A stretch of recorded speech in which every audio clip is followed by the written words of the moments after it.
Batista para você aqui nessa loucura que está aqui em São João do Taperiú. Vamos lá então. 3, 2, 1. É agora! Ah, que coisa linda a imagem de São João Batista para você aqui na festa de São João. Show de bola, olha aí pessoal, legal, legal, legal. 10. Show, show, show, show. Show, show, vamos lá.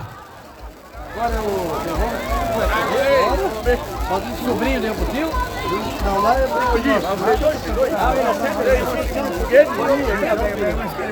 Beleza, Gisele Miranda agora está por aqui, junto com o nosso vice-prefeito Júlio Schneider.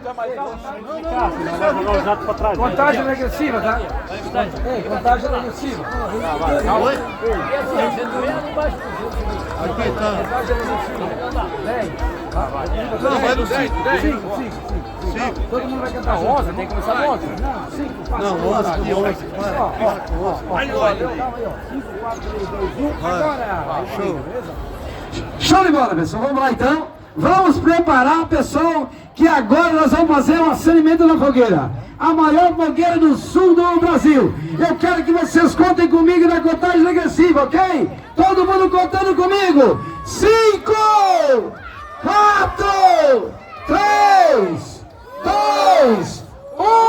Agora! Vamos lá, Júlio Schneider! E agora, agora! Vai acender a fogueira! É agora! Que tiro foi esse, meu? Brincadeira, meu! É coisa de louco! Fez uma curva, meu! Olha lá, pessoal, olha lá! Acendeu a fogueira!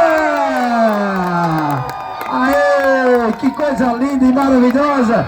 Olha a maravilha agora! Agora que vem a maravilha, meu! Agora que vem a maravilha da maior fogueira do sul do Brasil, aqui em Santa Catarina, São João do Taperiú. É coisa de louco, meu, coisa de louco. Que festa maravilhosa. A você que está aí gravando, registrando todo esse momento, é aqui em São João do Taperiú, na maior fogueira do sul do Brasil, com 35 metros, 110 anos de tradição, fazendo para você aqui a maior festa. Show de bola. Tamo junto e misturado. Vamos